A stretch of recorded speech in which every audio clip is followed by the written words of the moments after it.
reposo de nuestro Dios. Damos gracias a nuestro Dios por eso, que nos ha permitido llegar a estas horas santas. Y bueno, tenemos el deseo de todo corazón de poder acercarnos a nuestro Dios.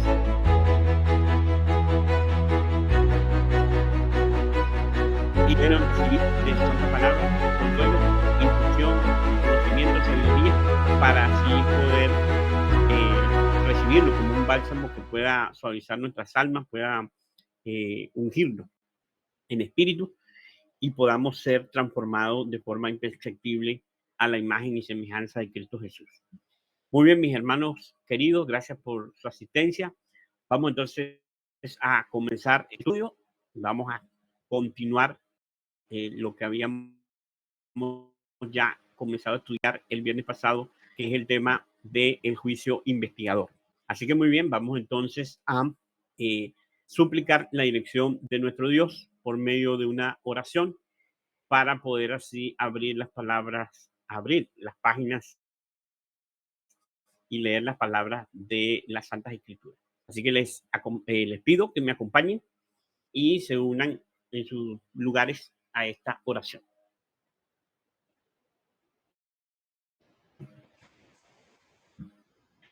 Padre nuestro que estás en los cielos, santificado y glorificado sea su santo y bendito nombre. Señor, en esta hora estamos muy agradecidos porque en su gran misericordia y amor ha permitido que podamos regresar a esta reunión, que podamos realizarla en este nuevo sábado. Gracias, Señor, por su misericordia, gracias por su amor, por permitirnos nuevamente llegar a este día sagrado celebrado desde la fundación del mundo.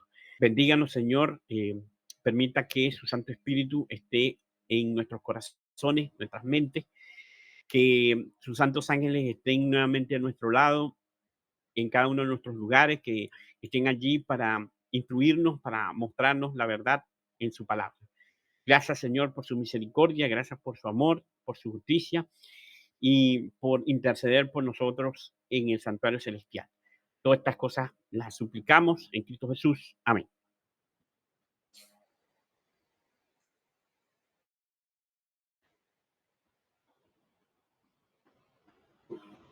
Muy bien, mis hermanos.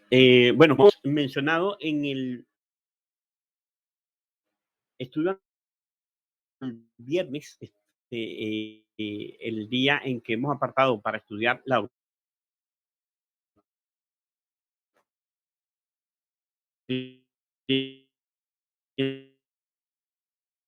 respecto al juzgado, y vamos a tomar como texto guía el capítulo que se encuentra en el libro El conflicto de los siglos, titulado El juicio investigador, que es el capítulo número 29. Bueno, en esta versión, esta edición que tengo en mi mano, es la página 443, pero obviamente pues puede ser que difiera dependiendo de la edición que ustedes estén leyendo, si están leyendo aún en la versión digital. Entonces, muy bien, este ha sido el capítulo que hemos elegido para que nos sirva de guía y también para que pueda cualquiera de los hermanos consultar en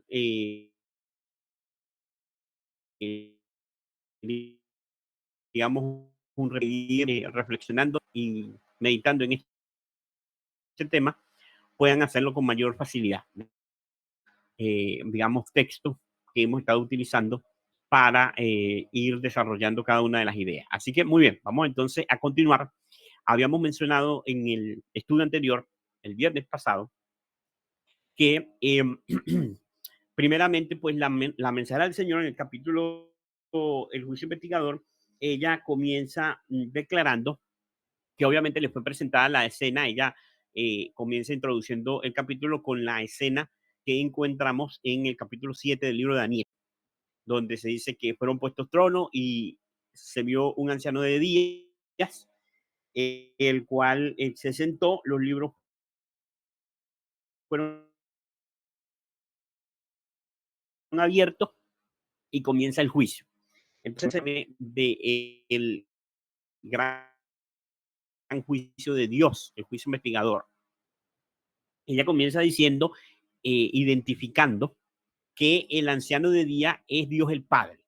Mencionábamos en el estudio anterior que este capítulo, es decir, el segundo párrafo, específicamente, el segundo párrafo de este capítulo, lo veíamos como una elaboración bastante clara del primer principio de el primer principio fundamental pionero. Lo comparamos este primer párrafo y especialmente esta declaración de que el anciano de días es el Padre, la comparamos con el primer principio fundamental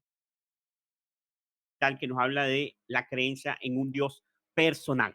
Decíamos entonces que ella mencionaba pues en ese capítulo que el Padre es el anciano de días, puesto que se lo presenta como el ser de mayor edad en el universo, se lo presenta también como el autor y el origen de todo ser, y que por lo tanto, por esta razón, él debe presidir en el juicio. Esto es lo que hace que él tenga la autoridad de juez, que él es el autor y el originador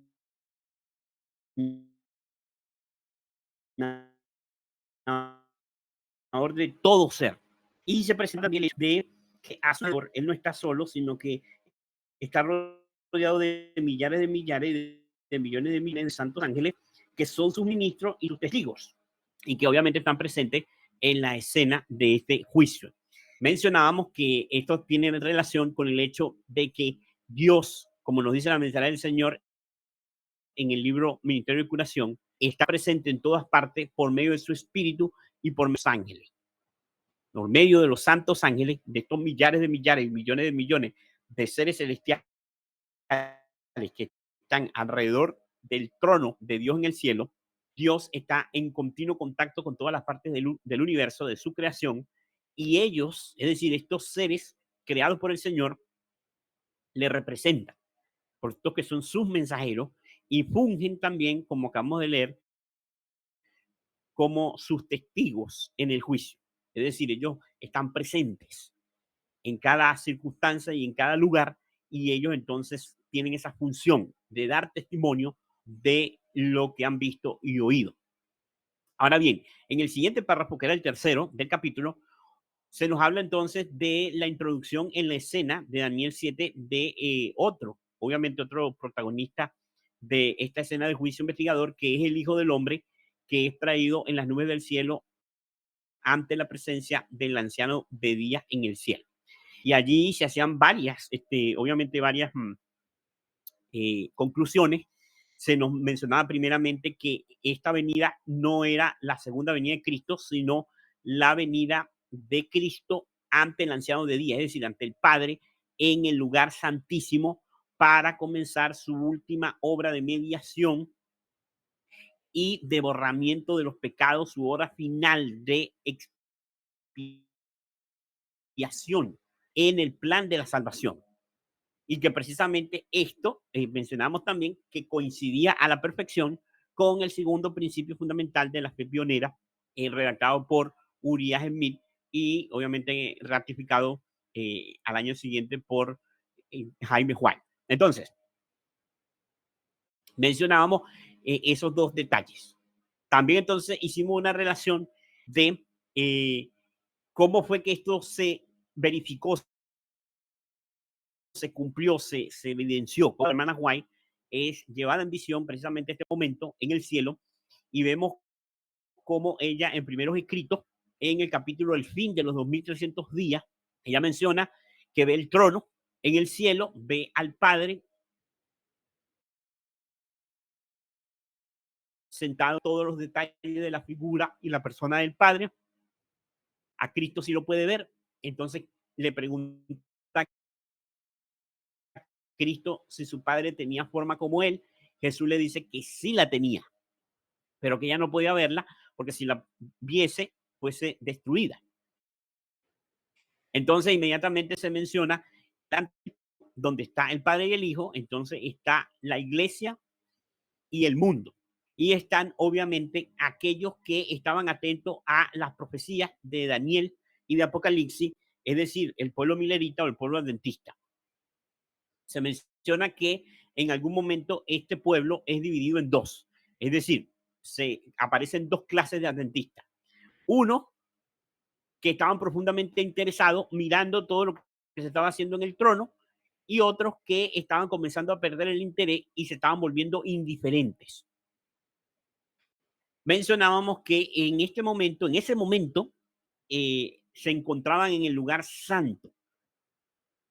Y obviamente se presenta el hecho de que el trono de Dios estaba en el lugar santo. En algún momento vamos a estar estudiando Apocalipsis capítulo 4 y capítulo 5 en relación con el santuario celestial, y vamos a ver exactamente en qué parte estaba ubicado el trono de Dios en el lugar santo. Entendemos que el trono estaba en el lugar santo, puesto que la descripción de la visión de la hermana White y de Daniel nos dicen que el trono fue movido hacia el lugar santísimo. Entonces, se concluye que el trono estaba en el lugar santo. Y bueno, llegado su momento, vamos a estudiar exactamente en qué lugar estaba del lugar santo durante 1800 años, desde la ascensión de Cristo al cielo para comenzar su obra como sumo sacerdote en el santuario celestial, hasta el año de 1844, cuando cambia de departamento. Es decir, sale del lugar santo y entra al lugar santísimo. Entonces, mencionábamos que la mensajera del Señor ve esto, la compañía de aquellos que estaban profundamente interesados, que estaban tan interesados que habían preguntado a Cristo si el Padre tenía forma como él, con respecto al Padre, habían preguntado acerca del Padre, si el Padre era un ser personal. Estos que estaban profundamente interesados vieron el movimiento, es decir, vieron al Padre levantarse del trono, entrar en un carro de llama y ser conducido al lugar santísimo. Después vieron al Hijo levantarse del trono. Dice que condujo a su pueblo por un trecho. Esto es precisamente la experiencia de los adventistas mileritas en el año de 1843 y 1844, ese trecho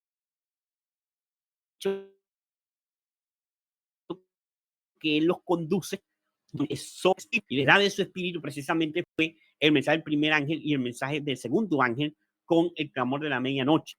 Esas verdades que le fueron reveladas al pueblo fueron una lluvia del Espíritu Santo, un derramamiento especial del Espíritu Santo en la persona de su pueblo en la época, pues, designado, estudiado eh, lo que ocurrió, lo que aconteció en la historia allí pionera. Entonces, vemos entonces que Cristo es introducido, entra en un carro de nube. Este carro de nube lo lleva al lugar santísimo del santuario celestial. Aquellos que lo habían seguido, aquellos que se habían percatado de este movimiento, entraron, es decir, se movieron, caminaron hacia el lugar santísimo del santuario celestial para seguir a Cristo, como dice en el libro de Apocalipsis acerca de los 144,000, siguen al Cordero por donde quiera que va. Es decir, siguen la sangre del Cordero por donde quiera que va en el santuario celestial. Entonces estos 144,000 entran al lugar santísimo juntamente con Cristo, y mientras esto ocurre, la palabra del Señor dice que aquellos que estaban en el lugar santo, que no percibieron el cambio de ministerio de Cristo, del lugar santo al lugar santísimo, quedaron todavía orando y pidiendo el Espíritu Santo en el trono, en el lugar donde había estado el trono, en el lugar santo. Permanecieron allí y habían mundo las iglesias que no recibieron, indiferentes, permanecieron allí. La mensajera del Señor dice que entonces Satanás tomó la forma de Cristo y comenzó a llevar adelante la obra de Cristo, a falsificar la obra de Cristo. Y entonces, al pedido de estos que estaban suplicando el Espíritu, Satanás dice que soplaba sobre ellos una influencia impía, donde había mucho luz y mucho poder, pero no había gozo ni paz. Y esta compañía entonces permanece en el lugar santo completamente engañada por este impostor que se está haciendo pasar por Cristo, nuestro sumo sacerdote, que sigue influenciando sobre las iglesias y sobre los adventistas que han quedado indiferentes al mensaje de los tres ángeles. Entonces, entendíamos que eso era lo que había ocurrido en el final de los 2 años, el 22 de octubre de 1844. Ahora bien, vamos a seguir la lectura y vamos a entrar a una parte que es bastante conocida por nosotros, pero sin embargo es una parte sumamente importante y necesitamos prestar suficiente atención para poder entenderla. Una parte bastante sencilla, bastante conocida, inclusive los niños la conocen y por lo tanto necesitamos concentrar para que podamos ver que, aunque parece algo bastante sencillo, sin embargo, el momento exacto en que Cristo ha de cambiar dentro del juicio investigador, ha de cambiar de fase del juicio investigador. Como lo vamos a ver, las fases del juicio investigador más adelante, que son la fase del juicio a los muertos y del juicio a los vivos. Entonces, esta descripción que vamos a leer acá nos va a permitir saber, conocer, para poder identificar cómo el Señor en el cielo haga este cambio, pase nuevamente en el juicio investigador, porque ese momento en que se haga ese cambio de fase de los muertos a los vivos, se va a repetir la historia, se va a repetir esta historia que leímos en primeros escritos en el capítulo del fin de los 2300 años. Entonces, vamos entonces a seguir la lectura en el capítulo El juicio investigador, el conflicto de los siglos. En el siguiente párrafo, es decir, en el cuarto párrafo del capítulo, para que puedan identificarlo bien, se nos dice, y aquí hay una conclusión sumamente importante porque está obviamente extraída de el santuario terrenal, es decir, de las enseñanzas de lo que podemos entender del santuario terrenal y haciendo la aplicación al celestial. Notemos, párrafo cuarto dice, en el rito típico, solo aquellos que se habían presentado ante Dios arrepintiéndose y confesando sus pecados y cuyas iniquidades eran llevadas al santuario por medio de la sangre del holocausto, tenían participación en el servicio del día de la expiación. Así, en el gran día de la expiación final y del juicio, los únicos casos que se consideran son los de quienes hayan profesado ser hijos de Dios. El juicio de los impíos es obra distinta y se verificará en fecha posterior. Es tiempo de que el juicio comience por la casa de Dios, y si primero comienza por nosotros, ¿qué será el fin de aquellos que no obedecen al Evangelio? Primera de Pedro 4:17. Entonces notemos, lo primero que ella nos menciona es que en el rito típico, es decir, en los ritos, en el ritual del santuario, en las ceremonias que se hacían en el santuario, solamente aquellos que habían llevado durante todo el año los distintos sacrificios en conformidad con la ley levítica podían participar en la fiesta que se celebraba el 10º día del 7º mes, que era el día de las expiaciones o el día del juicio final. Es decir, si yo durante todo el año en el sistema típico, es decir, en el sistema que era una sombra, el sistema del santuario terrenal que era una sombra del celestial, si en el año yo no había llevado holocaustos,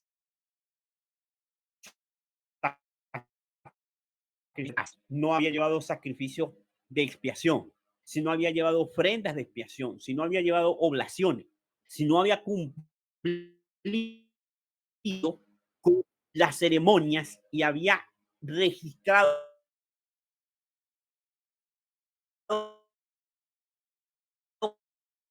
Si yo le he hecho esto,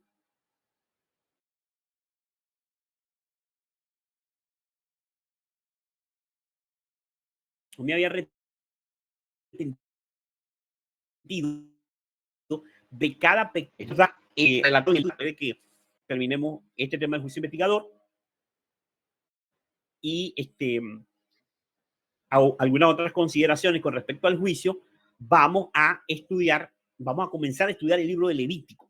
El libro de Levítico, vamos a comenzar a estudiar cada uno de los símbolos encontrados en el libro de Levítico para que podamos entender en profundidad, de forma más abarcante, el simbolismo del santuario, es decir, del rito típico, lo que la hermana White está mencionando acá, el rito típico, para poder entender entonces el antitipo. Entonces, volviendo a la idea que ella está mencionando, aquellos que entonces no habían llevado estos sacrificios durante todo el año no podían participar del juicio investigador. Por lo tanto, se llega a la conclusión de que en 1844 los únicos casos que son analizados son los casos de aquellos que alguna vez han profesado estar en el servicio de Dios. Entenderlo con suma claridad. El juicio de los impíos, es decir, el juicio de aquellos que nunca han aceptado el mensaje de misericordia de parte de Dios, que nunca han estado con el pueblo de Dios, nunca han pertenecido al pueblo de Dios en las diferentes épocas, que nunca han buscado los caminos del Señor y que han sido abiertamente rebeldes a los caminos del Señor, es una obra aparte. Y está hablando de otra etapa del juicio. La mensajera del Señor, ella, para obviamente confirmar esta afirmación, sí, de Pedro 4:17, que dice, es tiempo de que el juicio comience por la casa de Dios, y si el primero comienza por nosotros, ¿cuál será el fin de aquellos que no obedecen al evangelio? Notemos, el apóstol Pedro dice claramente que el juicio comienza por la casa de Dios, es decir, por aquellos que alguna vez han profesado el servicio de Dios. Notemos esto muy claro. Aquí no está hablando de alguna religión en particular. La hermana White dice con claridad que todos los que han profesado ser hijos de Dios. Allí no está hablando de los que hayan sido adventistas, los que hayan sido católicos, hayan sido protestantes. No, está hablando de todos los que han profesado ser hijos de Dios. Todos los que han profesado entrar en el servicio de Dios son investigados, es decir, son incluidos en los casos que son analizados en el juicio investigador, es decir, desde 1844 en adelante. Vuelvo y repito, los impíos no son analizados, es decir, el caso de los impíos no es analizado en el periodo desde 1844 hasta la segunda venida de Cristo, es decir, obviamente hasta el cierre del tiempo de gracia y posteriormente la segunda venida de Cristo. Los casos de los impíos serán analizados durante los 1000 años que vamos a pasar en el cielo. Es decir, que pasarán en el cielo los redimidos después de la segunda venida de Cristo en ocasión de, ¿se acuerdan? La celebración de la fiesta de las cabañas, es decir, donde se cumple la promesa de Cristo cuando le dijo a su súbdito, en la casa de mi padre muchas moradas hay, si no fue así,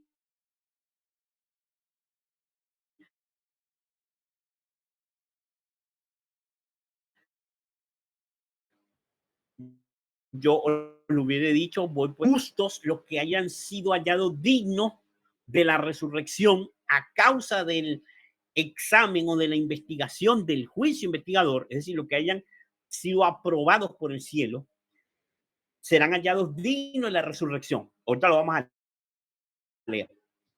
Juntamente con aquellos que hayan quedado fieles, que hayan estado vivos, vamos a entender que está ahí incluida la resurrección especial, que es antes de la segunda venida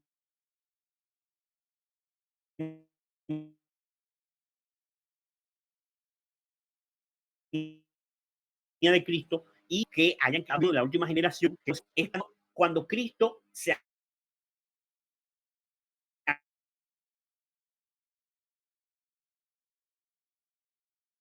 acerque, el redimido, todos estos redimidos van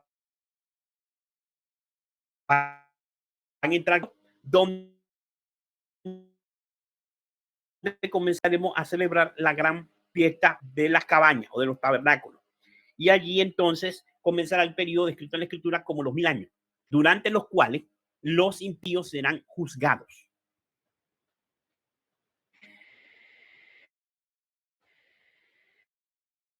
Allí se verificará el juicio de los impíos. Ahora bien, ¿qué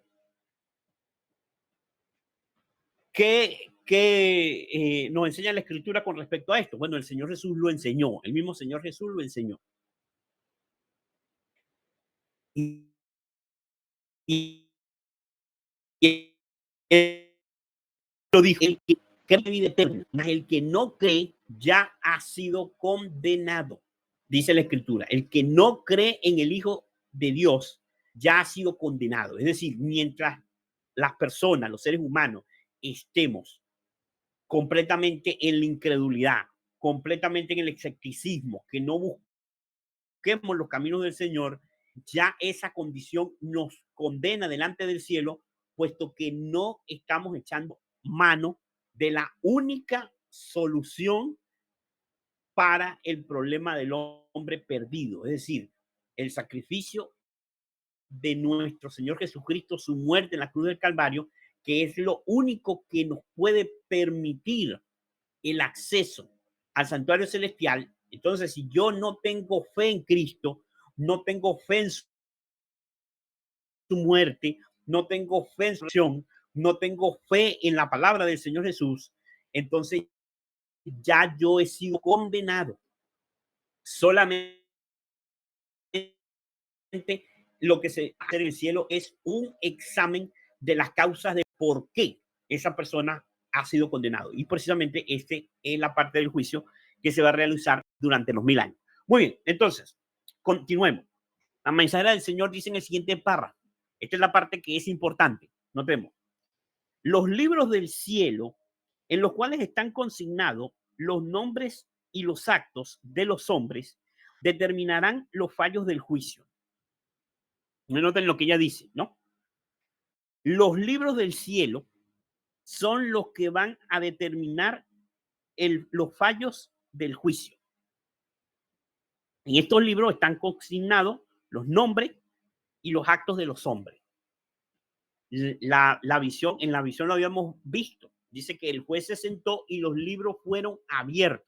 En el libro de Apocalipsis se nos dice, otro libro fue abierto, el cual es el libro de la vida.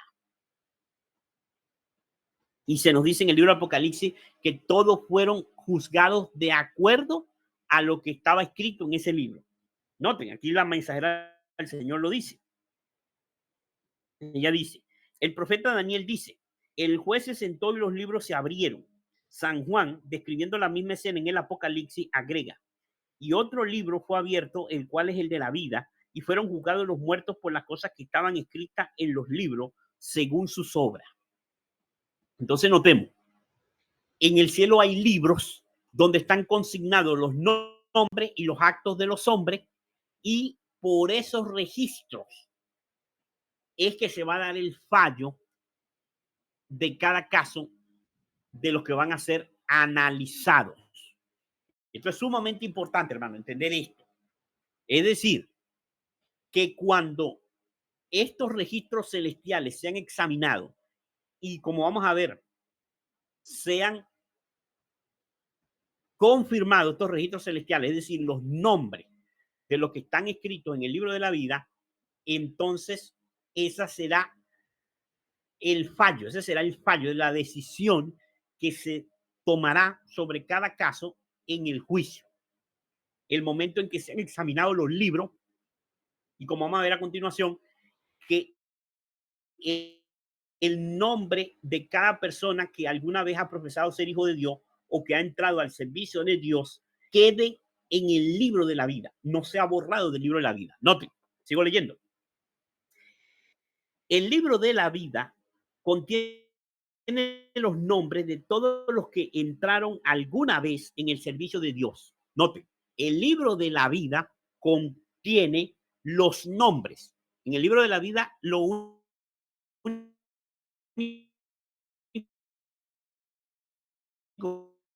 que hay en el servicio de Dios. Es decir, todo el que alguna vez a lo largo de la historia del conflicto entre el bien y el mal en esta tierra, en este mundo, entró al servicio de Dios, todos los nombres han sido escritos en ese libro de la vida. Dice acá, Jesús dijo a sus discípulos, gozaos de que vuestros nombres están escritos en los cielos. Lucas 10:20. San Juan habla de sus fieles compañeros de trabajo cuyos nombres están en el libro de la vida. Filipenses 4:3. Daniel, vislumbrando un tiempo de angustia, cual nunca fue, declara que el pueblo de Dios será librado.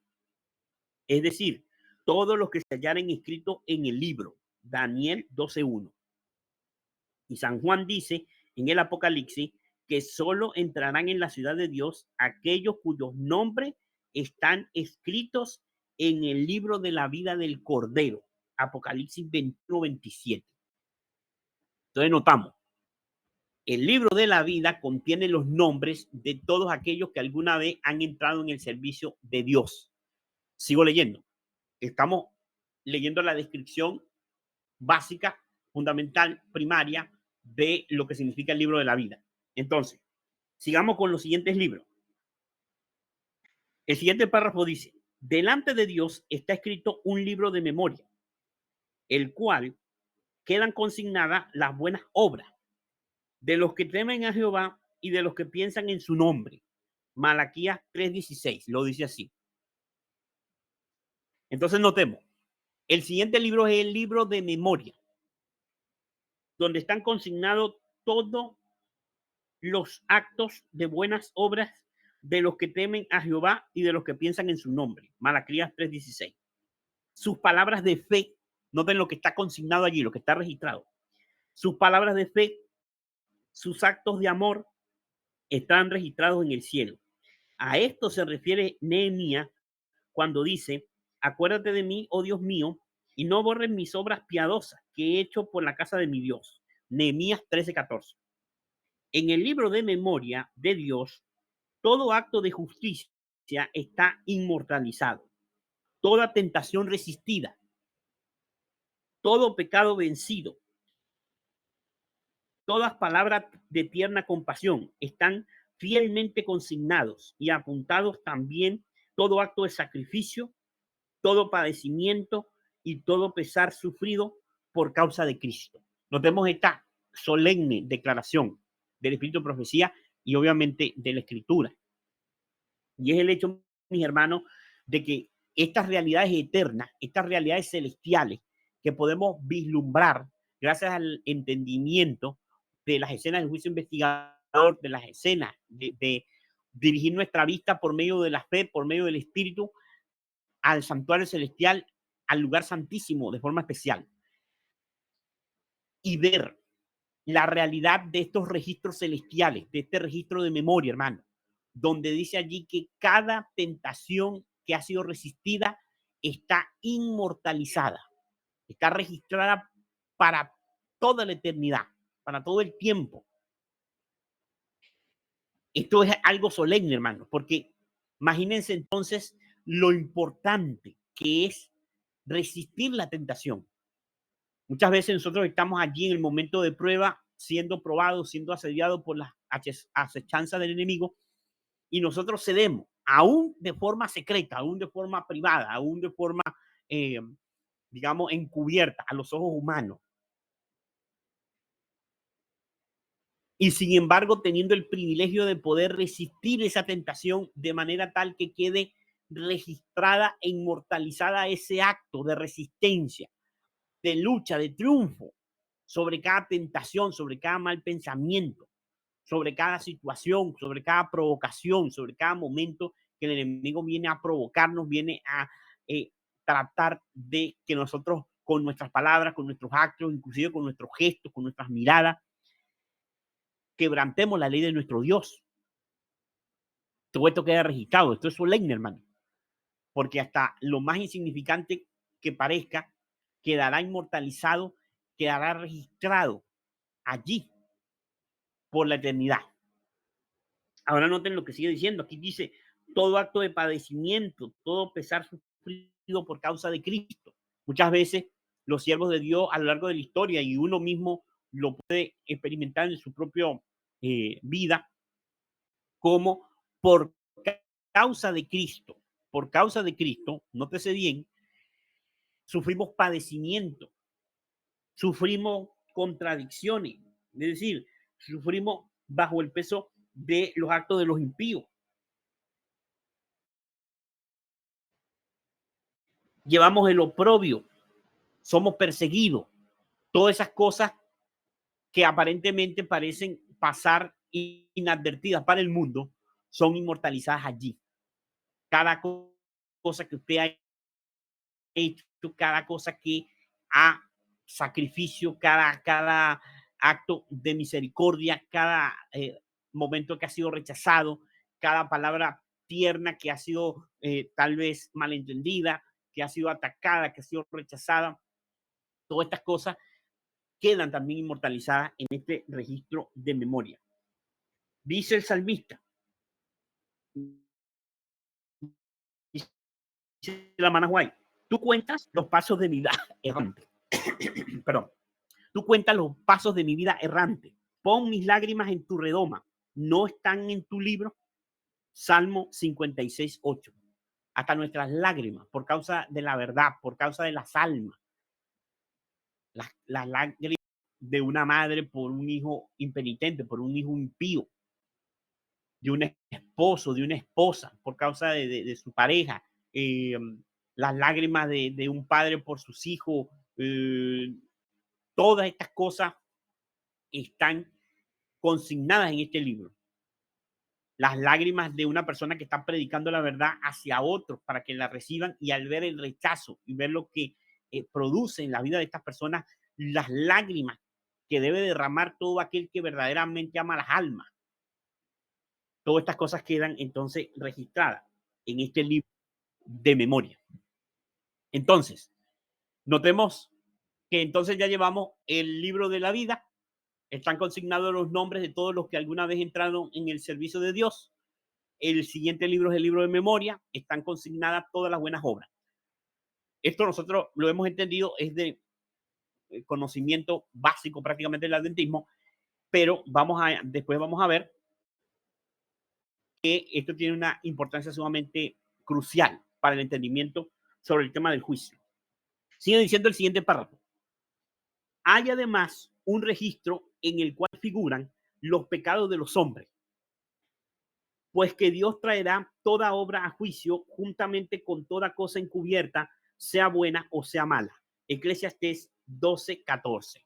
Entonces notemos, hay un registro, un libro, donde están registrados todos los pecados de los hombres, puesto que la Biblia establece claramente que Dios va a traer toda obra a juicio, juntamente con toda cosa encubierta, sea buena o sea mala. Es decir, no solamente Dios va a sacar el registro de las obras buenas que están en el libro de memoria, sino que también va a sacar el registro de qué? De los pecados que están registrados en este libro de pecados. Sigue diciendo, de toda palabra ociosa que hablaren los hombres, darán cuenta en el día del juicio, dice el Salvador. Por tus palabras serás justificado y por tus palabras serás condenado. Mateo 12:36 al 37. nuestras palabras están fielmente registradas, tanto en el libro de memoria, si son palabras de edificación, si son palabras de consuelo, de consejo, de sabiduría dirigido a los mortales, o si son palabras pecaminosas, si son palabras vulgares, si son palabras ofensivas, si son palabras, eh, digamos, livianas, triviales. Todas estas cosas están registradas en el libro de pecado. Las palabras insensatas, las palabras huecas, las palabras vanas, que continuamente pronunciamos, todas estas cosas daremos cuenta en el día del juicio, dice la Escritura. No como dice, no solamente las cosas que son palabras que se oyen, que nosotros expresamos con nuestra lengua, con nuestra boca, sino aquí dice, los propósitos y motivos secretos aparecen en el registro infalible, pues Dios sacará a la luz las obras encubiertas de las tinieblas y pondrá de manifiesto los propósitos de los corazones. Primera de Corintios capítulo 4, versículo 5. Es decir, Dios va a sacar a la luz las cosas encubiertas y los propósitos de los corazones. Es decir, están registrados en el libro de pecado y en el libro de memoria los verdaderos motivos de nuestros actos. La verdad, las cosas que no decimos, simplemente las pensamos. Las cosas que realmente nos motivan a decir o a hacer, es decir, a exteriorizar por palabra o en acto lo que pensamos. Hay muchas veces nosotros no lo exteriorizamos, nosotros no lo decimos ni con palabra ni con acto, pero sí lo estuvimos pensando. Y esos pensamientos, esos motivos también están registrados. Y Dios va a sacar esas cosas encubiertas, esas cosas que nadie conoce, sino solamente, obviamente, el espíritu del hombre que está en él, además de el dador de los espíritus, el dueño de todos los espíritus, que es Dios. Por eso Dios tiene la facultad de leer los pensamientos, leer los corazones, porque Él es el dador del espíritu, dador de la vida. Y el espíritu del hombre es el único que sabe lo que hay en el hombre, como dice el apóstol Pablo. Así también el espíritu de Dios todo lo discierne, porque la mente de Dios, las facultades que hay en Dios, las facultades supremas de sabiduría, de conocimiento, de omnisciencia. ¿Se acuerdan cuando lo estuvimos estudiando? La omnisciencia de Dios, es decir, la facultad de que Dios todo lo conoce, todo lo sabe.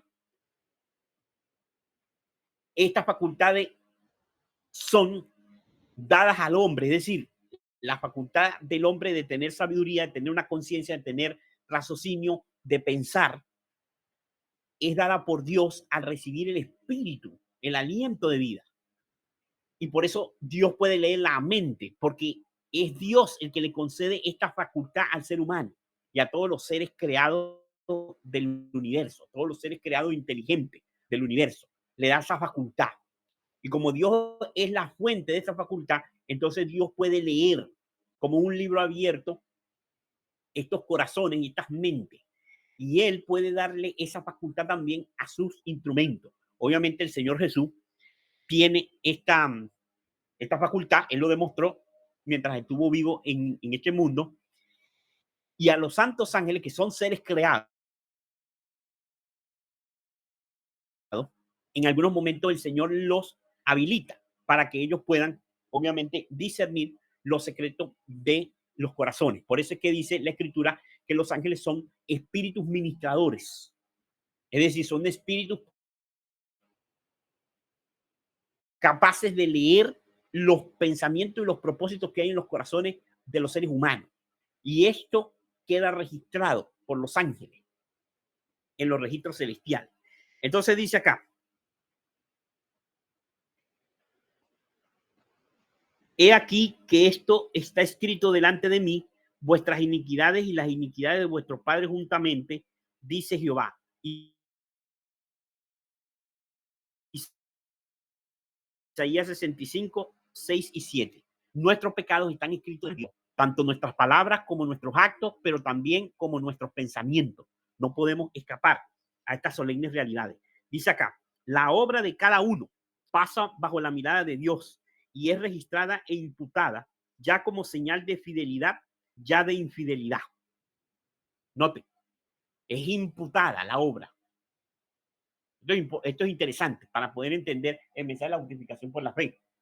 Dice que ese registro que tenemos, tanto bueno como malo, en el momento del juicio, en el momento que nuestro caso sea analizado de forma particular, ese registro que quede allí, tanto en el libro de memoria como en el libro de los pecados, va a ser imputado a cada persona. Es decir, va a ser asignada a la persona. Su carácter, su vida, su caso, su persona va a ser identificado por ese registro. La persona va a tener que dar cuenta, la persona va a tener que acarrear las consecuencias de ese registro. Cada registro va a ir acompañado de cada caso que se ha presentado ante el juicio investigador. Y es acá. Frente a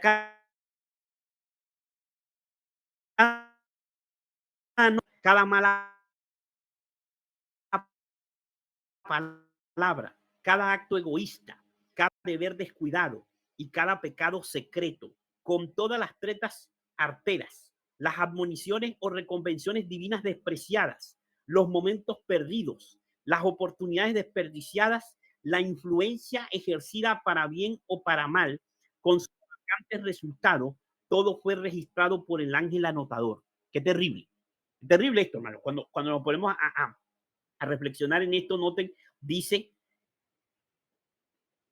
cada palabra, cada mala palabra está registrada. Cada palabra airada, cada insulto, cada calumnia, cada chisme, cada cosa que hemos dicho en palabras contra otras personas. Están en estos registros celestiales y vamos a tener que dar cuenta de ellas. Cada acto egoísta, hermano, por insignificante que parezca. Esto es terrible, hermano. Terrible. Porque cada cosilla que hacemos, por más mínima que sea, de egoísmo en nuestras vidas, queda registrado. Cada acto, por más insignificante que parezca. Cada acto de mezquindad, de envidia, de egoísmo. Cada cosa que hemos negado a nuestro prójimo en un momento de necesidad. Cada cosa que pudimos haber ayudado a nuestro semejante, pero no lo hicimos a causa de nuestro egoísmo, está registrado allí. Es tremendo. Cada deber descuidado, cada oportunidad que tuvimos, hermanos, para escuchar la palabra del Señor, para hacerle bien a otro, para llevar a otros el mensaje, para darle la luz a una alma que estaba perdida, cada deber descuidado, cada cosa que dejamos de hacer, debimos haber hecho y no la hicimos, también está registrado allí. No solamente las cosas que hicimos, sino las cosas que dejamos de hacer. Por eso es que la palabra de Dios es clara cuando dice, al que sabe hacer lo bueno y no lo hace, le es pecado. Cada pecado secreto, cada pecado que nosotros creemos que nadie sabe ni nadie conoce, está registrado allí. Qué tremendo, hermano. Con todas las tretas arteras, las trampas que ponemos, las maquinaciones contra otros, todo está registrado. Las admoniciones y reconvenciones divinas despreciadas. Las veces en que el Señor nos llamó, nos presentó la luz, nos presentó la verdad, nos reprendió, nos señaló el pecado y nosotros no quisimos hacer caso a estas reconvenciones, a estas reprensiones del Señor, todo está anotado. Está anotado también los momentos perdidos, las oportunidades que perdimos, porque estábamos haciendo otra cosa y estábamos muy ocupados. Estábamos muy ocupados para buscar las cosas del Señor. pero perdimos momentos preciosos, perdimos oportunidades preciosas, y esas oportunidades no solamente quedan registradas como desprecio que hicimos de la luz de Dios, sino que en el día del juicio entenderemos que nuestro carácter sufrió una grave pérdida por haber desperdiciado las oportunidades espirituales que tuvimos a nuestro alcance, pero que no aprovechamos en su debido momento. Note cómo sigue diciendo acá. La influencia ejercida para bien o para mal, nosotros inclusive somos inconscientes, no estamos conscientes de ello. Inclusive cuando estamos dormidos, dice la mensajera del Señor, nuestra influencia sigue ejerciendo poder sobre los demás. Lo que dijimos, lo que hicimos, la vida que vivimos y la vida que ven los demás, los actos que ven en nosotros. Eso ejerce una influencia para bien o para mal. Su manera de vivir el cristianismo, de vivir el mensaje adventista, de vivir el mensaje de los tres ángeles, es observada por los demás. Por eso dice la Escritura, somos cartas leídas al mundo. La gente nos está observando para ver qué tenemos. Y muchas personas se han de perder por la influencia negativa que nosotros le dimos, por el mal ejemplo que le dimos, por el mal testimonio, porque cuando decíamos que éramos cristianos y que éramos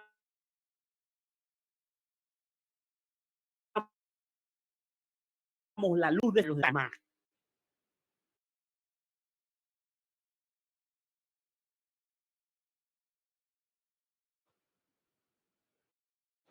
no representamos a bien para mal una influencia, porque muchos se perderán porque simplemente despreciaron nuestra religión al ver nuestro ejemplo, nuestro mal ejemplo. No eso, estas personas se perdieron, y eso lo tendremos que dar cuenta de Dios, delante de Dios en el día del juicio, a causa de nuestros actos, cuáles son nuestras palabras precipitadas. Todas estas cosas las vamos a tener que enfrentar en el día del juicio. Noten como sigue diciendo acá. Todas estas cosas con sus abarcantes resultados, todo fue registrado por el ángel anotador. La ley de Dios es la regla por la cual los caracteres y las vidas de los hombres serán probados en el juicio. Salomón dice, teme a Dios y guarda sus mandamientos, porque esto es la suma del deber humano, puesto que Dios traerá toda obra a juicio. Eclesiastés 12, 13 y 14. La ley de Dios obviamente va a ser la norma del juicio. La ley por la cual vamos a ser juzgados, la ley de Dios, pero aquellos que dicen ser cristianos y rechazan la ley, es investigador como culpables.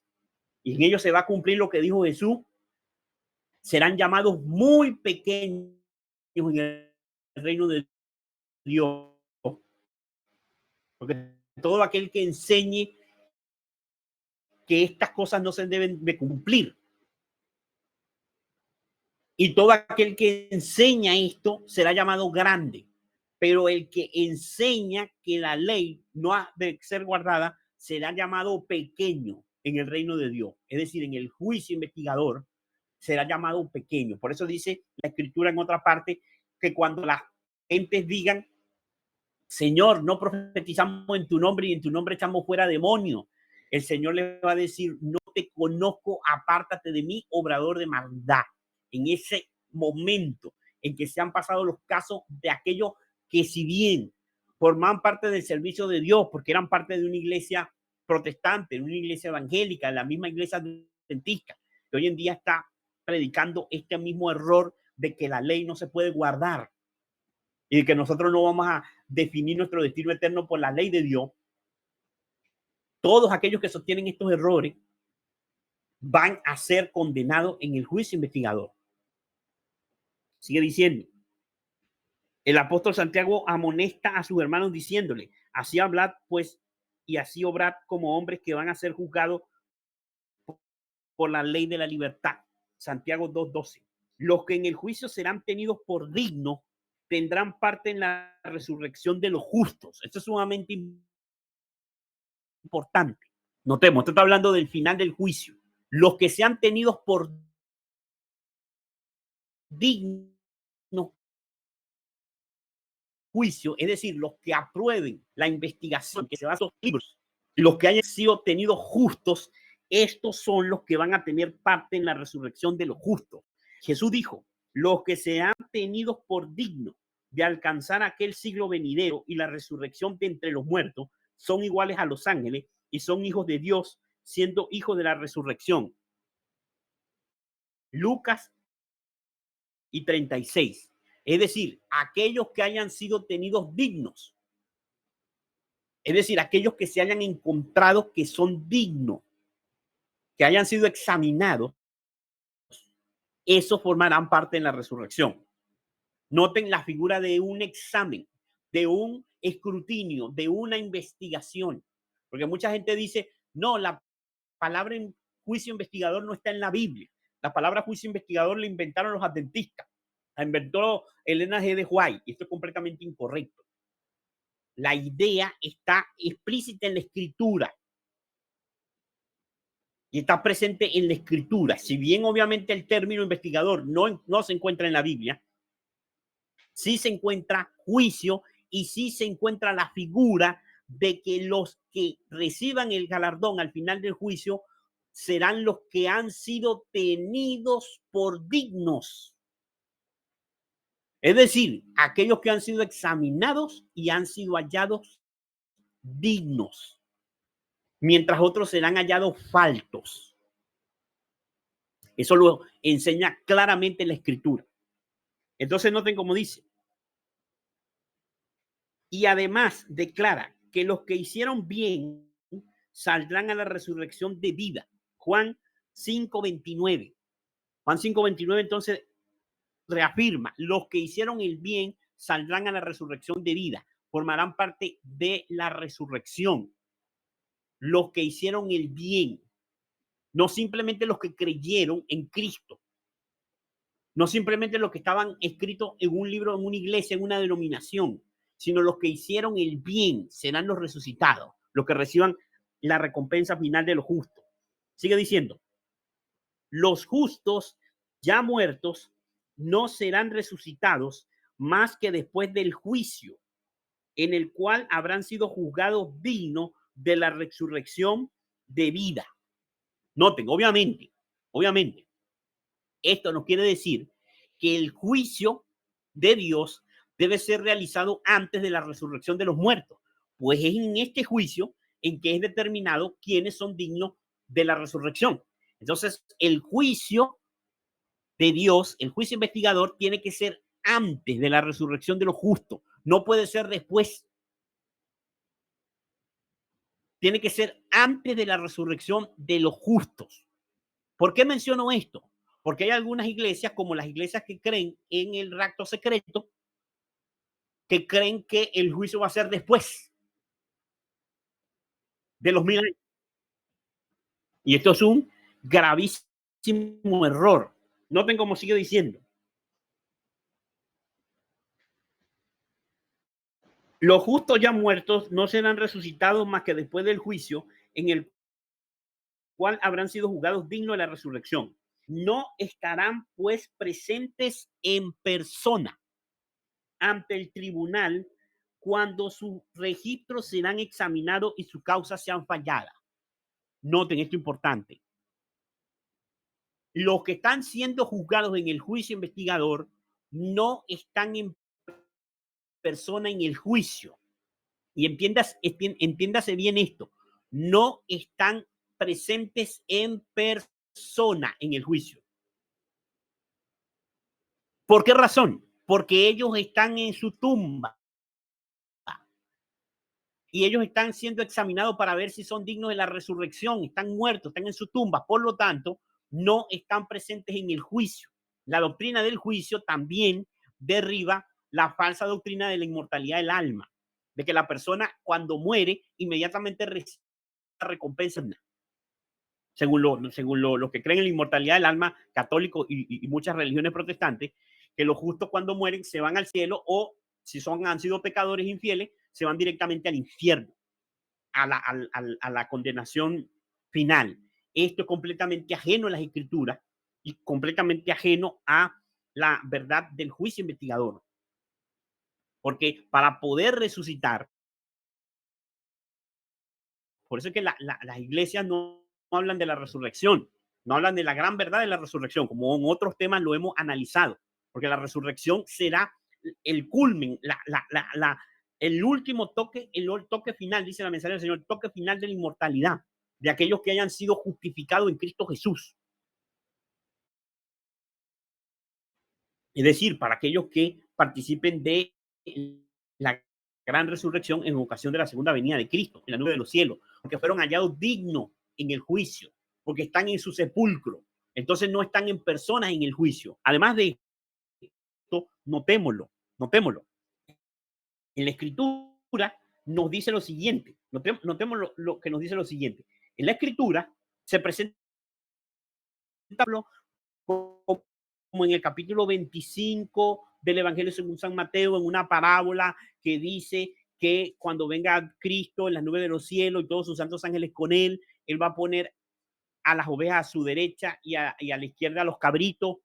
Entonces no se da a entender como que ese es un juicio y entonces van a estar ahí en persona porque él les va a preguntar a uno y les va a preguntar a los otros. No dice ahí, no se da a entender como que es que están en persona. Notemos que todo esto va a ser espiritual. Esto va a ser espiritualmente igual las escenas que están en el libro de Apocalipsis. En el libro de Apocalipsis, en el capítulo 7 específicamente, se nos presenta que la gran multitud está delante del trono de Dios, está en el cielo. Pero la gran multitud no está en el cielo porque la gran multitud está en su tumba. La gran multitud va a salir cuando Cristo venga por segunda vez, va a resucitar la gran multitud, que es la gran resurrección de los justos. Eso lo hemos estudiado anteriormente en el libro del conflicto de los siglos. Ahora bien, ¿qué es lo que nos está queriendo aquí decir la escritura? Bueno, lo que nos enseña claramente el apóstol Pablo en el libro de Hebreo. El libro de Hebreo, en el capítulo 12, si mal no estoy, voy a buscarlo rápido por acá. Libro de Hebreo, el apóstol Pablo nos enseña lo siguiente con respecto a una escena que le fue revelada en el cielo. Noten como dice acá. En el libro de Hebreo, en el capítulo 12, en el versículo 22, dice: sino que os habéis acercado al monte de Sión, a la ciudad del Dios vivo, Jerusalén la celestial. No, te está hablando del cielo. Dice que por la fe, los hijos de Dios, los que están en el capítulo 11, que son el capítulo de la fe, nosotros nos hemos acercado al monte de Sión, a la Jerusalén celestial. Y entonces él describe lo que nosotros encontramos y vemos por la fe en esa ciudad celestial, en esa Jerusalén celestial. Dice allí, a la compañía de muchos millares de ángeles. Noten, esas son las escenas de juicio, las escenas celestiales, la escena de Apocalipsis capítulo 4, de Apocalipsis capítulo 5, de Daniel capítulo 7. Millares de millares le servían, de millones asistían delante de él, el juez fueron abiertos. Pablo dice, a la compañía de muchos millares de ángeles. Estoy leyendo en el 22 de capítulo 12 de Hebreo. Sigue diciendo el 23. A la congregación de los primogénitos que están inscritos en los cielos. Aquí está. Inscritos en los cielos. Están escritos sus nombres en los cielos. Los primogénitos que están inscritos en los cielos. Estos son, después vamos a ver los 24 ancianos. Están en el cielo alrededor del trono, que fue la compañía que Cristo resucitó cuando él resucitó y después él la llevó al Padre. Estudiamos. Esa compañía de personas que fueron resucitadas son los primogénitos. Los primogénitos, ¿por qué? Porque son los primeros frutos de la resurrección. Ya están en el cielo y sus nombres están inscritos en los cielos, están escritos sus nombres. Por eso dice la congregación de los primogénitos que están inscritos en los cielos, a Dios el juez de todo, es decir, el que está sentado en el trono, y entonces noten, a los espíritus de los justos hechos perfectos. ¿Qué es lo que está en el cielo? ¿Qué es lo que está en el cielo de los justos? Su espíritu.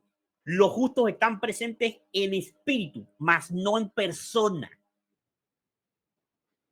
Porque estar presente en espíritu no es estar presente en persona, porque el espíritu no es una persona. ¿Entienden lo importante que es haber entendido la doctrina de la deidad y haber entendido el tema con respecto al Espíritu Santo?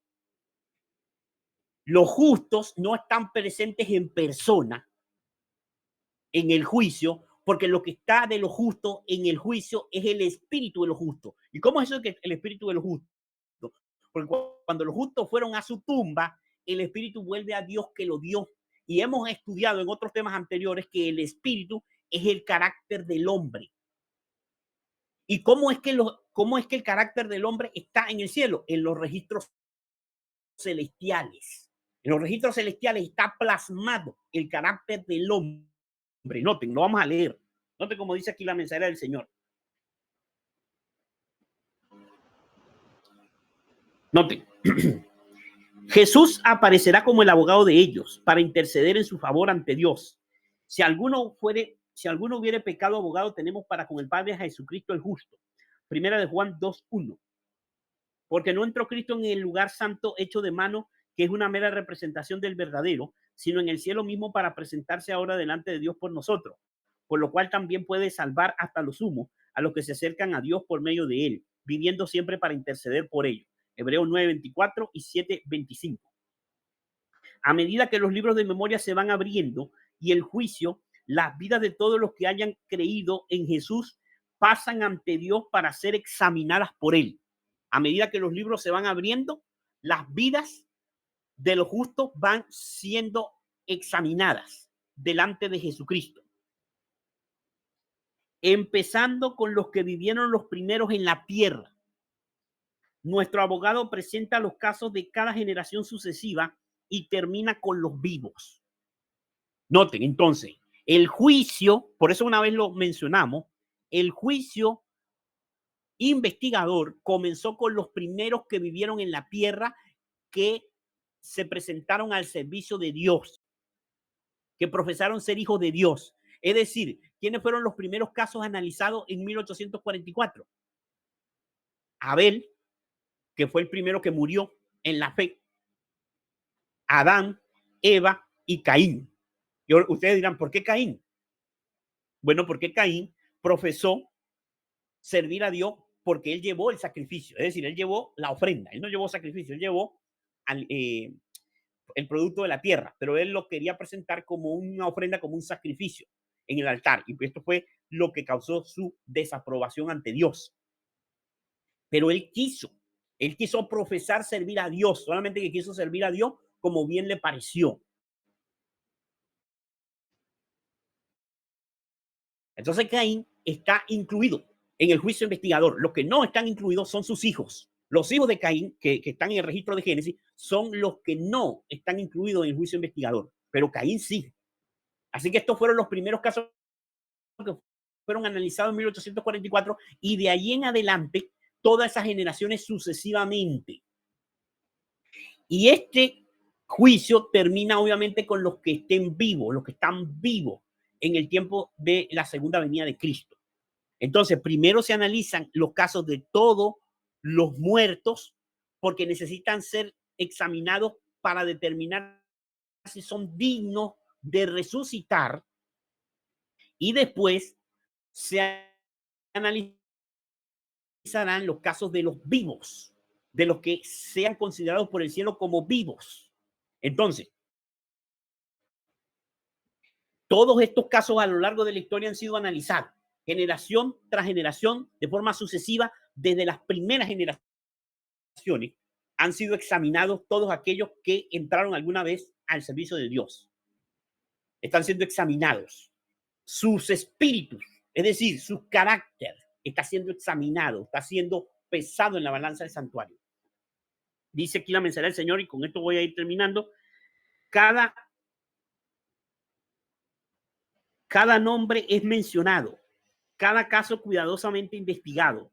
Habrá nombres que serán aceptados y otros serán rechazados. En caso de que alguien tenga en los libros de memoria pecados de los cuales no se haya arrepentido y que no hayan sido perdonados, su nombre será borrado del libro de la vida. La mención de sus buenas obras será borrada de los registros de Dios. El Señor declaró a Moisés: al que haya pecado contra mí, a este borraré de mi libro. Éxodo 32:33. Y el profeta Ezequiel dice: si el justo se apartare de su justicia y cometiere maldad, todas las justicias que hizo no vendrán en memoria. Es decir, si en el momento en que es analizado el caso hay en los registros pecados que no han sido vencidos, pecados que no fueron perdonados, pecados que no fueron perdonados, no hubo arrepentimiento de esos pecados, no hubo confesión del pecado de esos pecados, valga la redundancia, no hubo verdadera contrición ni reforma de esos pecados no fueron vencidos por la sangre del Cordero. Si ese se da el caso, en, cuando un nombre es examinado de forma particular, su nombre será borrado del libro de la vida y los actos buenos, los actos buenos y lo que quedará en el registro serán los pecados de esa persona que se pierda, como evidencia de la razón por la cual se perdió, por los pecados que nunca confesó, los pecados que nunca venció.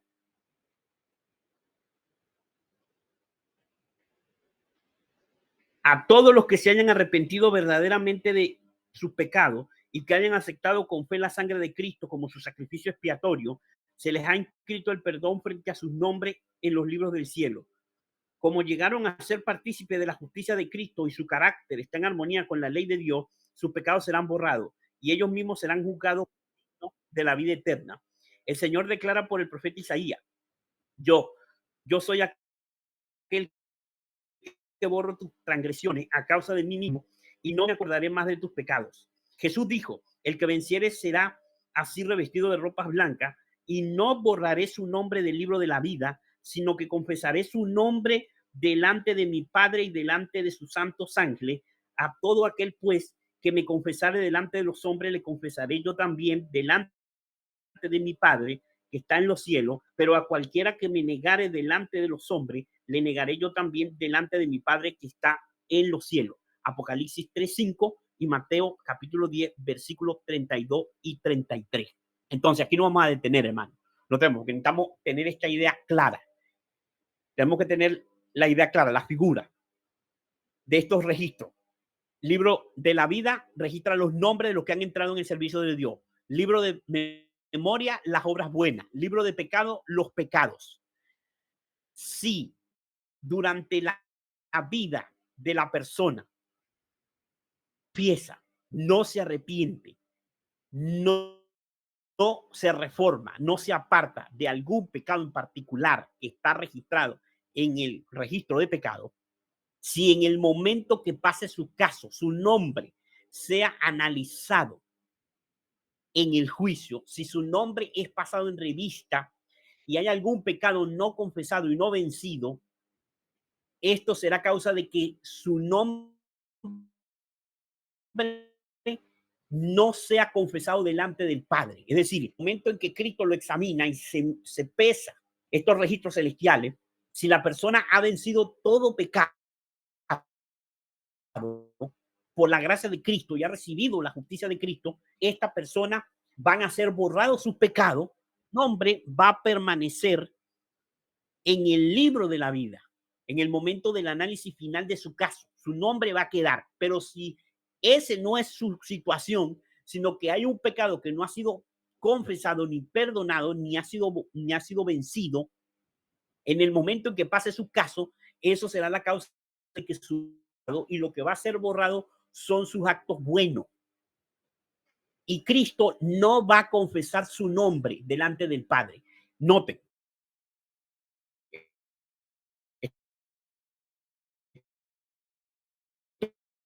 delante del Padre, el juicio investigador, es la sentencia de que esa persona fue aprobada, de que su nombre va a quedar en el libro de la vida. Y una vez que haya terminado el juicio, todos los nombres de todos aquellos que estén en el libro de la vida van a resucitar y van a alcanzar la recompensa de la salvación eterna. Esto es lo que necesitamos entender, porque esto es lo que nos va a permitir a nosotros entonces en qué momento es analizado cada caso de estos grupos, de estos diferentes grupos que vamos a analizar de los redimidos. Entonces vamos a detenernos aquí. Espero que la idea, por lo menos esta última idea, haya quedado clara de cuál es el proceso, por decirlo de alguna manera, que se va a verificar en el juicio investigador, para que después entonces podamos determinar estas fases del juicio investigador, es decir, la fase de los vivos y cuándo pasa a la fase, perdón, la fase de los muertos, del juicio de los muertos, y cuándo pasa el juicio a los que están vivos, para que podamos entender y podamos determinar cuán cerca estamos, mis hermanos queridos, del final del juicio investigador. Entonces vamos a detenerlo hasta aquí. Si quieren, pueden marcar allí el lugar exacto, porque allí vamos a retomar con la ayuda de nuestro Dios primeramente el próximo viernes. Dios nos ayude.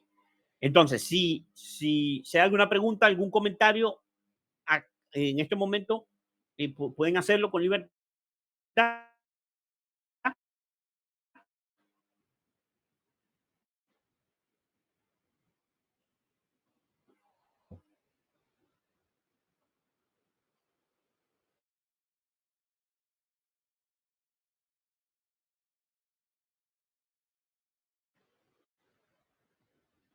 Conocida. Hay una mano levantada. Adelante, mi hermano.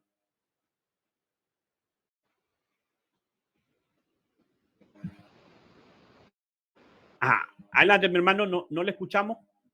Ajá, hermano Eduardo, bendiciones y un feliz sábado para usted y para todos los hermanos que estamos conectados y los que no también. Una bendición para el pueblo de Dios en este santo día. Hermano,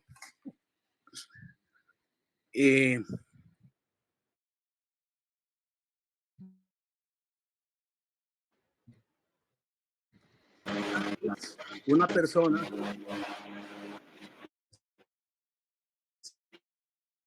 y de pronto ya visto caso, ¿cómo vemos? Bueno, vemos que el Espíritu Santo no se ha retirado, se está retirando paulatinamente de la tierra. Pero ¿cómo nos damos cuenta? Yo entiendo que una persona cuando endurece su corazón, contrista al Espíritu y rechaza la salvación, pues obviamente se sobreentiende o se denota, ¿verdad? Por su actitud hacia las cosas de Dios. Pero yo pienso que las personas, mientras tengan sed, hambre, busquen, oren, luchen, siento que el Espíritu está haciendo aún la obra. Pero la pregunta básicamente es esa: ¿cómo puede alguien darse cuenta? Ajá. ¿Cómo, si, digamos, en el caso de los vivos, porque obviamente los muertos están muertos? Yo personalmente hice un estudio muy superficial que lo relacionan los 180 años del libro de Rook, que los quieren, me muestran a mí que es un paralelo con los 180 años que llevamos del juicio investigador de 1844 al 2024. Se cumplieron los 180 años desde que empezó el juicio investigador, que aparentemente a partir del otoño del 2024 se podía entender que empezaba el juicio investigador de los vivos. Eso es algo así superficial que alguien enseñó. Yo no lo creo ni lo tengo claro, ¿verdad? No sé, tendría alguien que algo más para creerlo. Pero bueno, en vista de eso, si estamos ya en el juicio investigador de los vivos, ¿cómo puede una persona saber, o sea, que ya su caso fue visto y por lo tanto, o que no ha sido visto y que tiene que ponerse pilas? Sí. Bueno, mi hermano. Espero que me haya entendido. Sí, gracias. Le voy a contestar con una cita del Espíritu Profecía. Esta cita la encontramos Voy a ver si la comparto aquí para que entonces podamos todo leer. Ya les voy a mencionar, déjenme compartir acá la imagen. Notemos, noten lo que dice arriba. Ajá, esto está en Consejo para la Iglesia, capítulo 64, Cristo nuestro gran sumo sacerdote. Dice, cuando quede concluida la obra del juicio investigador, quedará también decidida la suerte de todos para vida o para muerte. El tiempo de gracia terminará poco antes de que el Señor aparezca en las nubes del cielo. Al mirar hacia ese tiempo, Cristo declara en el Apocalipsis, el que es injusto sea injusto aún. El que es injusto sea injusto aún. El que es sucio sea sucio aún. Y el que es justo sea justo aún. Y el que es santo sea aún santo. He aquí yo vengo presto y mi galardón está conmigo para dar a cada uno según su obra. Apocalipsis 22, 11 y 12. Y dice la hermana White, los justos y los impíos continuarán viviendo en la tierra en su estado mortal. Los hombres seguirán plantando y edificando, comiendo y bebiendo, inconscientes todos ellos de que la decisión final e irrevocable ha sido pronunciada en el santuario celestial. Inadvertida como ladrón a medianoche, llegará la hora decisiva que fija el destino de cada uno, cuando será retirado definitivamente el ofrecimiento de gracia que se dirigirá a los culpables. Entonces, notamos claramente aquí, hermanos queridos, que tanto los unos como los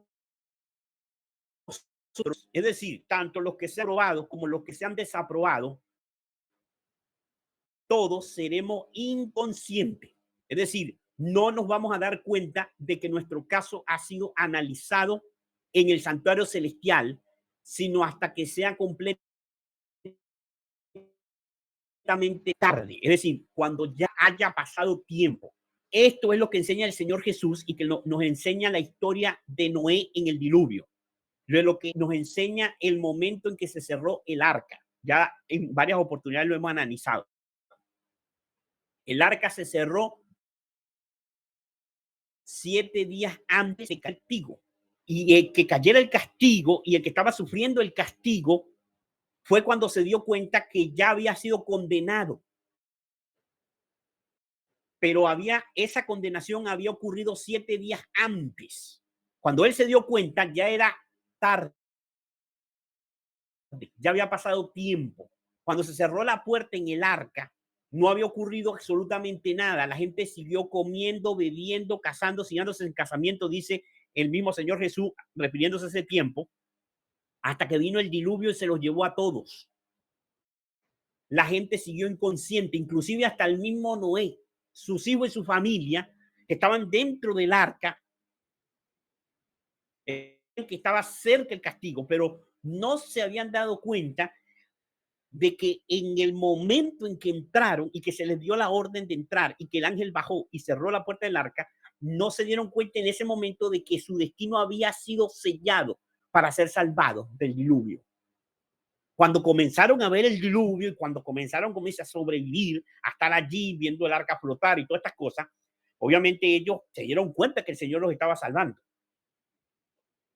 Pero no se dieron cuenta que su destino había sido decidido 7 días antes en absoluta tranquilidad aparente. Y todos fueron inconscientes de la decisión. Hoy en día, hermano, hoy en día, estoy hablando de hoy, creo que es 22, si no estoy mal, ¿no? 22 de agosto de 2025. Muchos todavía perseveran en la forma de la fe.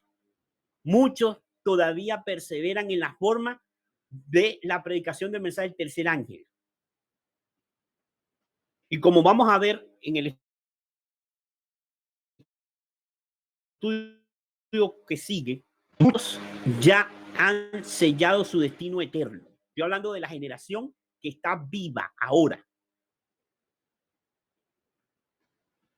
Han sellado su destino eterno porque sus caracteres están sellados. Es decir, no van a cambiar, no se van a arrepentir de sus pecados, no van a reformar su vida, ni van a buscar los caminos de Dios. Esto ya ha ocurrido y está ocurriendo, no en nivel general, porque está ocurriendo en el mundo adventista. Y le voy a poner el ejemplo. Lo leímos, pero lo vamos a analizar mejor el próximo viernes. La Biblia dice, es necesario que el juicio comience por la casa de Dios. La casa de Dios es la iglesia de Dios. Nosotros lo hemos estudiado aquí. ¿Quién es la iglesia de Dios, hermano? ¿Quién es la iglesia de Dios? Nosotros podríamos decir la iglesia adventista del séptimo día. Ciertamente, la iglesia adventista del séptimo día es la iglesia denominada de Dios, o sea, el pueblo denominado de Dios, es decir, el pueblo que Dios le puso nombre, la iglesia adventista del séptimo día.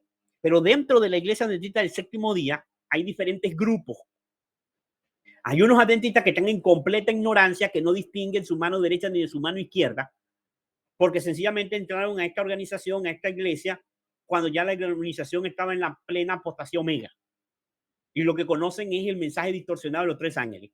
Hay otros que tienen años, un mensaje de reforma, un mensaje desde el año 2000, década de los 90, para, digamos, ser un poco más indulgente, desde la década de los 90 para acá, se ha estado predicando el mensaje de volver al fundamento adventista. Volver al fundamento adventista. Esas personas que han profesado volver al fundamento adventista van a la cabeza de los primeros que van a ser juzgados. ¿Por qué razón? Porque el juicio, mis hermanos, comienza por la capítulo 9 de Ezequiel, dice que el juicio comienza por los ancianos. Es decir, por las personas con más conocimiento y con más responsabilidad. Eso no solamente se refiere a los ancianos de los pastores y a los administradores y a los de la conferencia general. Obviamente que sí, porque estas personas tienen sumo conocimiento y responsabilidad en la iglesia de Dios. Pero también se refiere a aquellos que han recibido un mensaje de parte de Dios y tienen más conocimiento que el ignorante adventista que está en su iglesia y que nunca ha leído ni un libro del Espíritu de Profecía por sí mismo, ni siquiera ha leído una cita de los pioneros. En cambio, hay otros adventistas como nosotros que tenemos mucho más conocimiento y por lo tanto ese conocimiento nos hace más responsables y por lo tanto, como nos hace más responsables, nos hace estar, como quien dice, el primero en la fila para ser juzgados. Porque nosotros seremos juzgados por el conocimiento que tenemos. Porque Dios no va a condenar a nadie, lo hemos estudiado anteriormente, Dios no va a condenar a nadie en la ignorancia. Dios va a mostrar. Así que los que hemos entendido más, vamos a ser juzgados primero que los que han entendido menos. Es decir, nosotros estamos siendo juzgados. Muchos de nosotros, y lo vamos a ver en el próximo estudio, cuándo fue el momento en que comenzaron a ser juzgados los que el cielo considera que están vivos, aunque están bajo su tumba. Hay un grupo de personas que están en su tumba, es decir, literalmente están muertos. Pero según el libro de Apocalipsis, el capítulo 14 y el versículo 13, dice, bienaventurado y de aquí en adelante los que mueren en el Señor sí descansarán de su trabajo porque sus obras con ellos siguen. Los que predicaron el mensaje del tercer ángel, lo hemos estudiado en los temas de los 144,000. Esas personas están siendo juzgadas, los casos de esos vivos que literalmente están muertos, pero para Dios están vivos porque van a formar parte de la resurrección especial. Esas personas ya están siendo juzgadas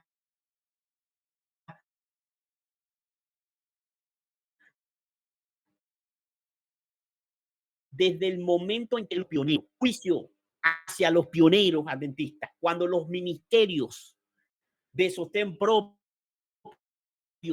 de supuesta verdad presente, emiten juicio contra los pioneros, dicen, no, este se equivocó, aquel se equivocó, este otro estaba en un error, esto es un error, no recibieron el mensaje de la verdad del Espíritu Santo, ni tampoco aceptaron a Cristo, y emiten un montón de juicios, estaban errados con respecto a la naturaleza humana de Cristo, emiten un montón de juicios con respecto a los pioneros, se cumple lo que hemos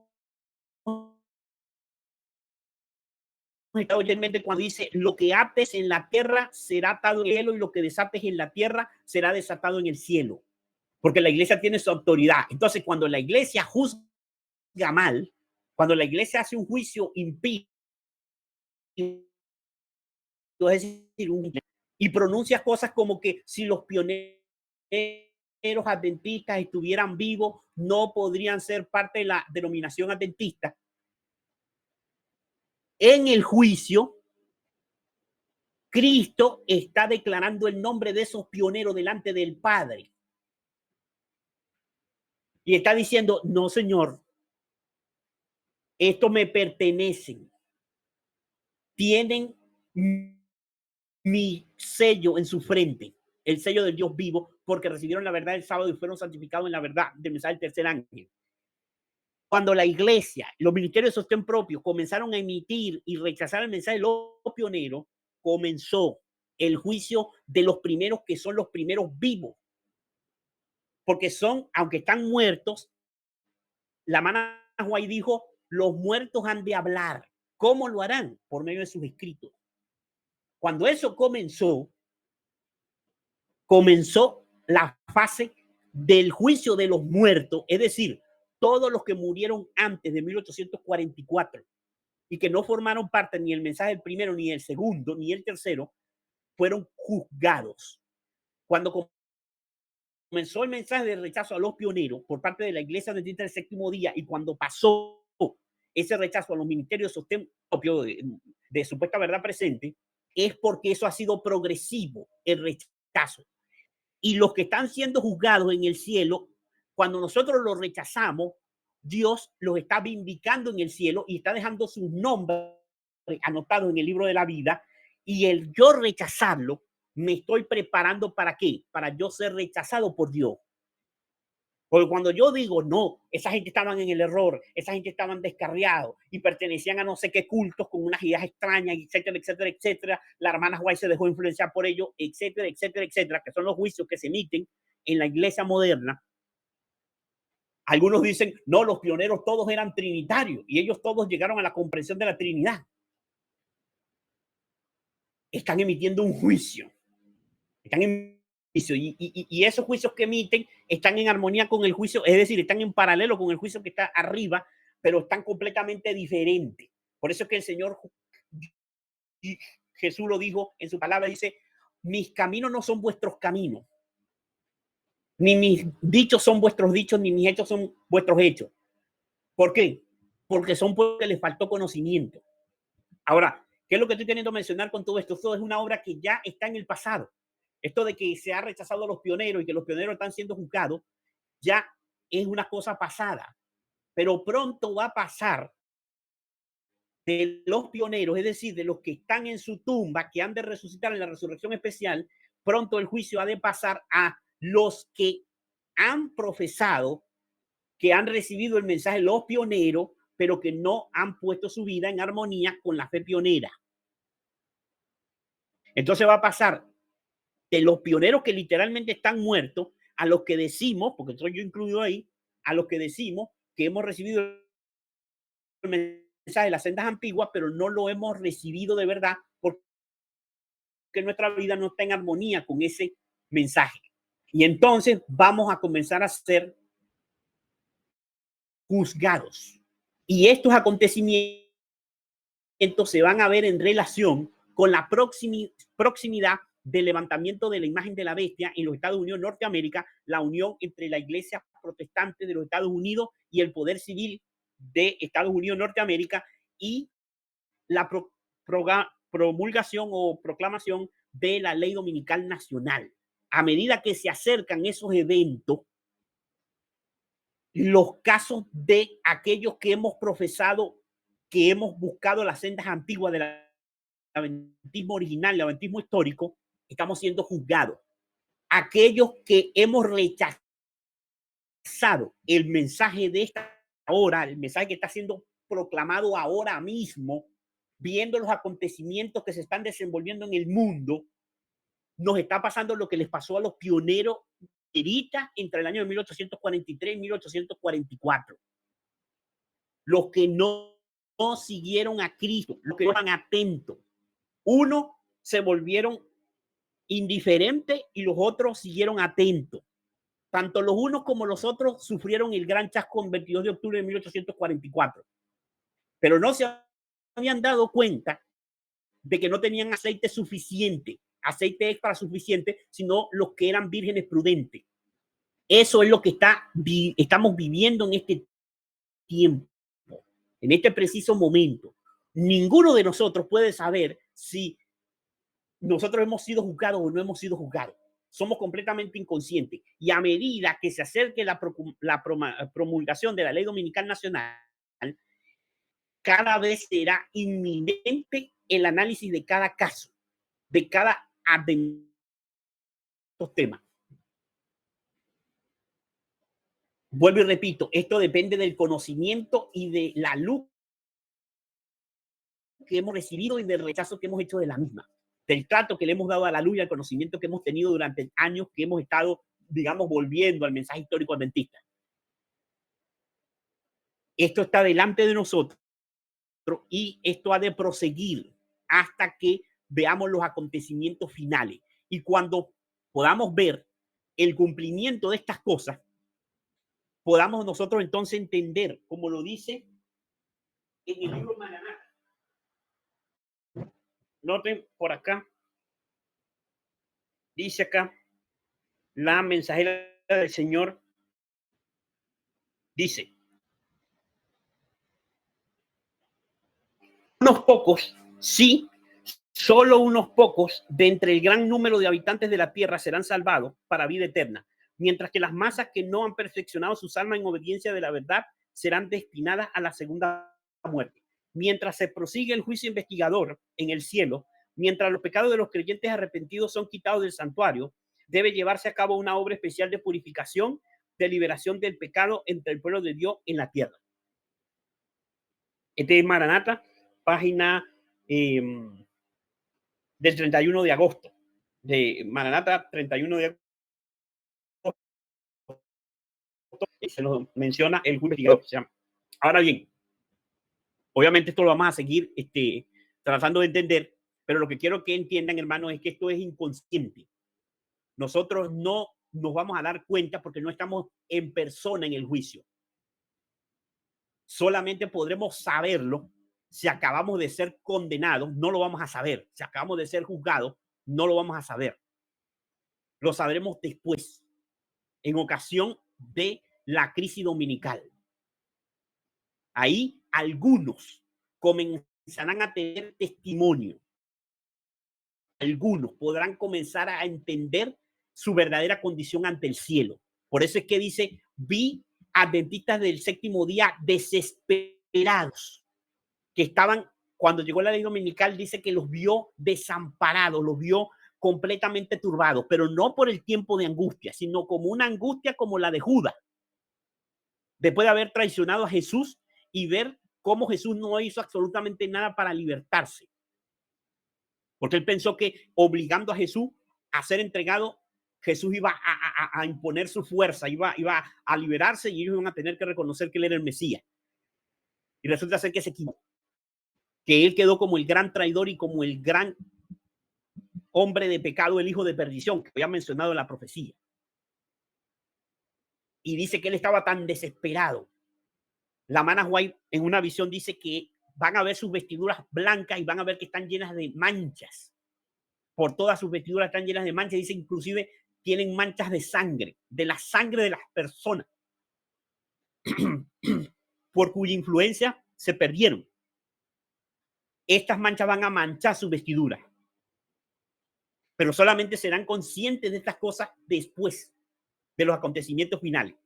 Hago la mención clara, ley dominical nacional hasta la ley dominical universal.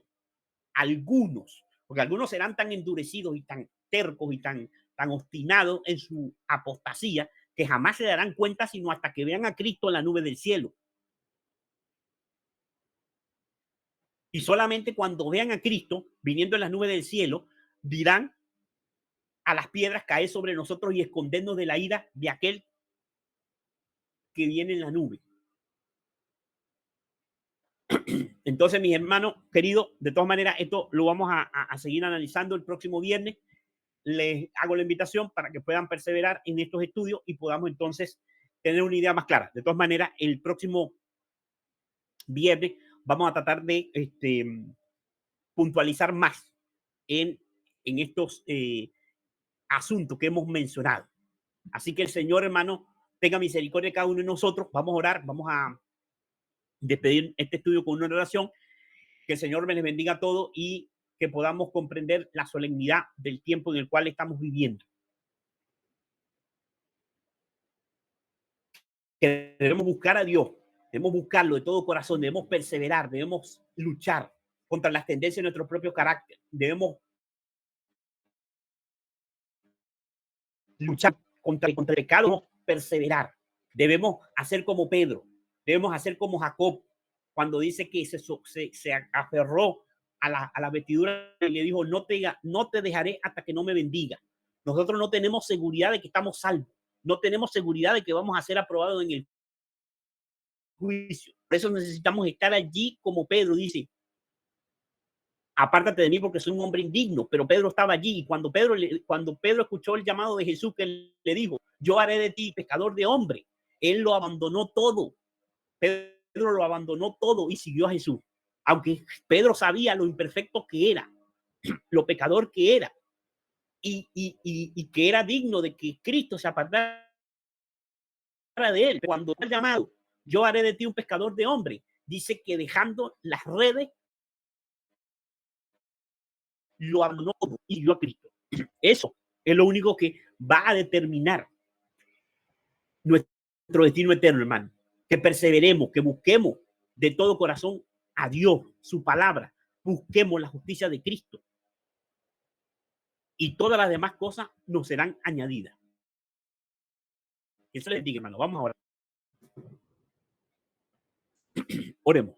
Padre nuestro que estás en los cielos, santificado y glorificado sea su santo y bendito nombre. Señor, nuevamente estamos agradecidos por su misericordia, por lo que usted nos ha dado, por todas las cosas, Señor, que hemos podido entender, por el testimonio de su palabra, por el espíritu de profecía, por poder entender las terribles y solemnes escenas del juicio. Permítenos que podamos verdaderamente comprender y poder prepararnos para el desenlace en los tiempos tan terribles en los cuales estamos viviendo, en el que cada caso en particular será pasado en revista delante de tu presencia.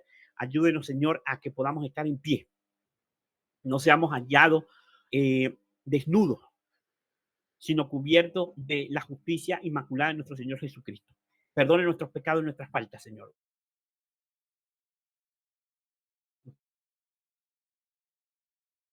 Inmundicia y a la maldad, pero no nos presentamos delante de usted con nuestra justicia, sino solamente confiados de su misericordia, de su amor, de su sacrificio y de el manto de justicia que usted ha prometido para todos aquellos que acepten a su Hijo como único sacrificio y como único intercesor entre Dios y los hombres. Tenga misericordia de cada uno, bendíganos, bendiga a cada hogar y a cada miembro de familia en particular. Todas estas cosas las suplicamos en el nombre de Jesús. Amén.